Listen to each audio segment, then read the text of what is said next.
Welcome back. We continue our Jersey Matters year-end look at the news in the Garden State, outside the political arena now, although everything seems to come back to politics, with Bob Jordan, reporter for the Asbury Park Press. Thank you so much for joining us. Thanks for having me.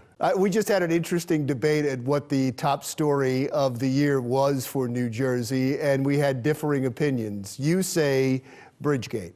Bridgegate, yeah, that would be the top of the list. Obviously, you can't be wrong when you're picking a top story. We had a bunch of good ones in New Jersey to follow. Some were tragic. There was a terrorist attack in Ocean County. There was Bridgegate, of course. And right before the presidential election, there were convictions of 2 actors in the George Washington Bridge scandal. When you talk of the top story in New Jersey, if you're from New Jersey, Bridgegate was the #1 story. If you're outside of the New Jersey, the terrorist attack in Chelsea that was centered and pulled off by somebody that lives in Jersey City, and then and a couple of attacks also in New Jersey, that would be the biggest story. We call them 1 and 1A. Right. The bombs that went off early on a Saturday morning in Ocean County, it shook our region. There was also perhaps an attempt in Chelsea section of Manhattan later that same night. Nobody died in Ahmad this. Khan Rahami, 30 counts against him, including 5 of attempted murder against law enforcement officers. Am I changing your mind? Isn't that the top story now? That's up. Yeah, it's inching closer. It's but again, unfortunately, we've had other attacks on U.S. soil. So in our region, absolutely a big deal in 2016. Yeah, and so is Bridgegate. I would say they're the top 2. But when I was going back and looking up the top stories, I forgot all about the blizzard in January, which was historic. I mean, in some areas in New Jersey, they got 30 inches. There was 100,000 people without power. 5 people died. And when I told you about it, you remembered something else. Yeah, well, that storm, the forecasters were saying this could be a big one, this could be a big one.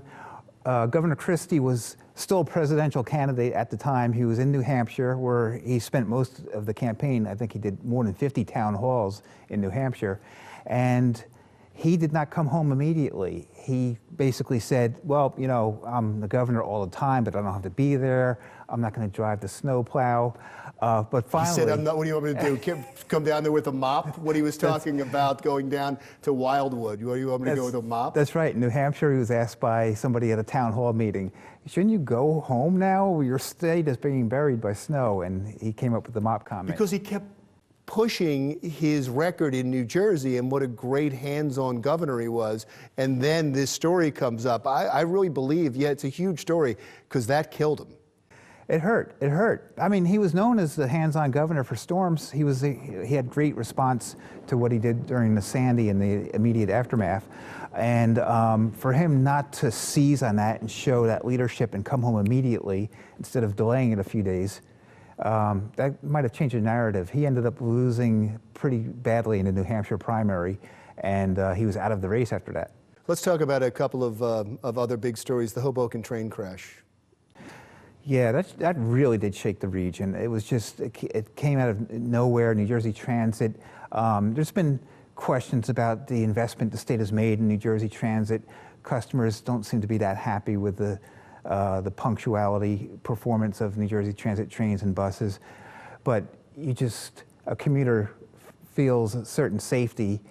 They would have expectations of safety, and here's a train that rams into a loading platform at much faster than it should have been. And many of these stories are going to spill over to 2017 and the rebuilding of the train station and some of the concerns, and so will the Atlantic City takeover.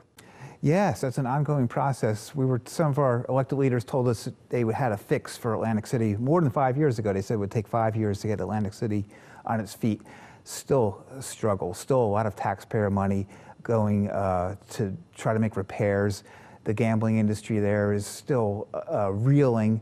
New Jersey voters were given a chance to bring casino gambling upstate for the first time and said no. But in a landslide, it was 80% to 20%, I believe. I think it was bad timing. A lot of people looked at Atlantic City and what was happening there and said, we don't want those problems up here. Let's end with something a little bit more upbeat and something that is fun to talk about in New Jersey.